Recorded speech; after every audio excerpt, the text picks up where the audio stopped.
Tene Birahima Ouattara, ministre d'État, ministre de la Défense et président du conseil régional du Tchologo, ouvre la pompe pour faire jaillir de l'eau potable pour le grand bonheur des populations de Nyeruningé dans le département de Ouangolodougou. Un système de 3 bornes avec un mini-château de 15 mètres cubes réalisé par le programme des Nations Unies pour le développement PNUD grâce à un financement du peuple japonais à travers la JICA. Aujourd'hui, nous remettons officiellement aux populations de Nyeruningé le mini-château d'eau d'un coût total de 17,8 millions de francs CFA.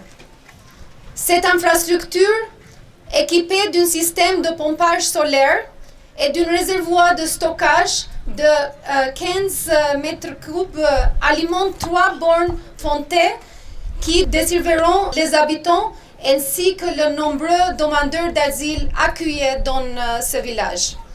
Chers bénéficiaires des infrastructures, aujourd'hui c'est un jour de joie car l'eau est à votre portée.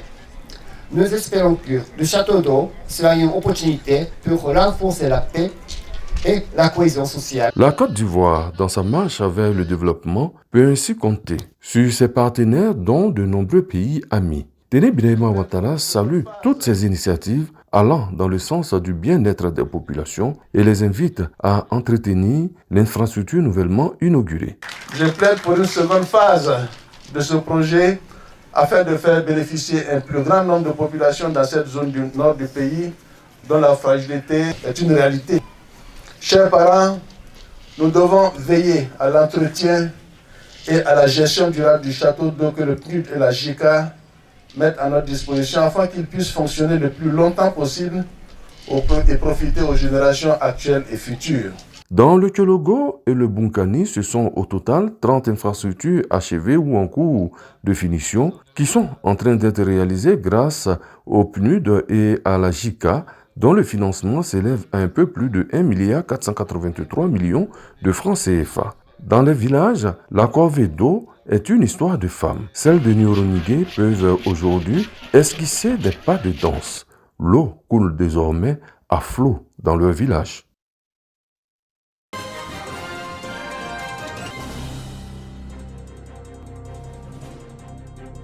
Dans la région du Sud Comoé, la propriété des villes est une préoccupation majeure. De Grand Bassam à Boisseau, en passant par Maféré et à Yamé, le visiteur fait le même constat, des rues propres et bien entretenues. Chaque matin, les tracteurs, les tricycles se promènent dans les quartiers différents pour ramasser des ordures. La ville est très propre, vu vraiment l'ambiance et l'animation des mamans très tôt le matin qui balaient les rues. Derrière cette dynamique, l'Agence nationale de gestion des déchets qui joue un rôle important. Elle a équipé ses municipalités en matériel de salubrité et assure un suivi régulier des activités. L'agence a aussi formé et équipé les précollecteurs et les ONG engagés dans la salubrité urbaine. Nous avons 8 communes, dont 4 communes qui ont des opérateurs. Il faut dire qu'on a des communes aussi qui n'ont pas d'opérateurs. Il y a 4 communes. Il y a Adiaké, on a aussi Tiapoum, Maféré et Ayamé. Ce sont des communes qui sont visitées régulièrement par nos soins. Et c'est des communes qui ont reçu aussi du matériel de l'ANAGED. Les autorités communales, satisfaites des avancées, mais espèrent voir ces efforts renforcés.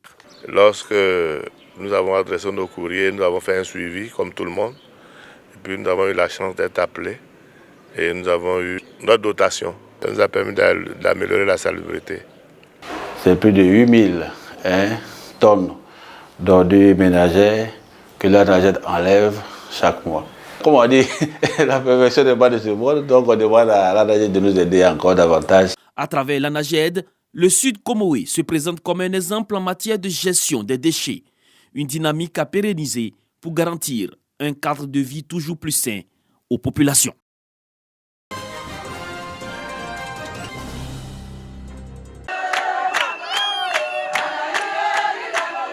Mobilisées, les femmes autochtones de Vavois ont rendu hommage au président de la République, Alassane Ouattara.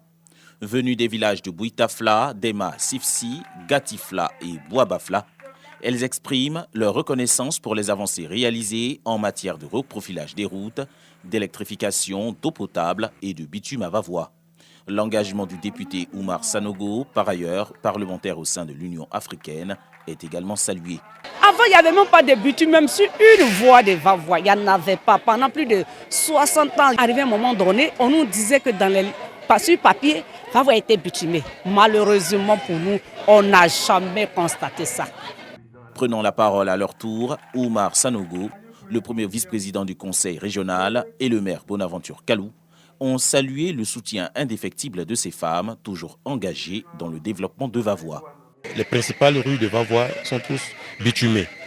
Il reste beaucoup à faire, mais ce qui a été fait, les populations sont reconnaissantes vis-à-vis de tous ces travaux-là. Après le bitumage de la ville de Vavois, vous verrez que dans la sous-préfecture de Sétif-là, par exemple, jusqu'en 2015, nous n'avions que 33% de taux de couverture en électricité. Aujourd'hui, ce taux est passé à 100%. Et il en est de même pour la quasi-totalité des sous-préfectures du département de Vavois. À l'issue de cette rencontre, la logistique est offerte aux différentes organisations féminines autochtones de Vavois pour leur autonomisation.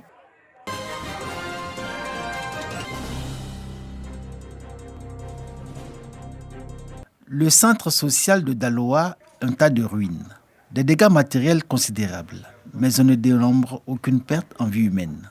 C'est dans la nuit du samedi à dimanche, aux alentours de 21h, que s'est déclenché un incendie sur le lieu, détruisant entièrement tout le bâtiment. La clôture a été épargnée. Les pompiers alertés et aussitôt accourus sur le lieu de l'incendie n'ont pu maîtriser les flammes. La responsable de l'établissement est allée constater les pertes subies, rejointe plus tard par le directeur régional de la femme, de la famille et de l'enfant, accompagné de son équipe. Les flammes étaient très grandes. Tout le matériel est parti en fumée. Les matériels informatiques, le matériel de bureau, ainsi que le réfrigérateur de vaccins. Que les autorités puissent réhabiliter ou bien même reprendre le bâtiment parce que le bâtiment est vieillissant. Depuis 1968, le bâtiment était vieillissant avec toutes ces interventions anciennes. L'origine de l'incendie reste encore indéterminée. En attendant, une enquête est ouverte pour en situer les responsabilités.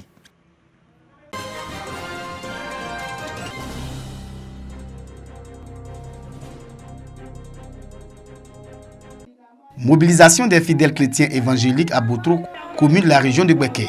Pour cause, la célébration d'un culte pour le maintien de la paix et de la cohésion sociale en Côte d'Ivoire. À l'initiative de la Fédération internationale du réveil spirituel de l'ordre des camps de prière, les fidèles chrétiens sont venus des sous-préfectures de Diabo, Languibonou, Sakassou et Botro. J'exhorte tout le monde, tous les jeunes, tous les Ivoiriens à œuvrer pour la paix, pour que nous puissions tous avancer dans le nom du Christ. Amen. C'est dans la paix que nous pouvons œuvrer pour le Seigneur. Elle demande à tout le monde, en tant que maire, de s'unir afin que la paix règne dans la Côte d'Ivoire. Pour les initiateurs, il s'agit de veiller au renforcement du vivre ensemble entre les communautés. Que les élections se passent dans les bonnes conditions. Il invite tout le monde à regarder le Seigneur et à soutenir la personne que Dieu va mettre sur notre nation. Les séances de prière de la fédération s'inscrivent dans le cadre d'une caravane de paix. La caravane va sillonner les différents départements de la région du Gbeke afin que les chrétiens marchent selon le principe majeur de Jésus-Christ, à savoir l'amour du prochain.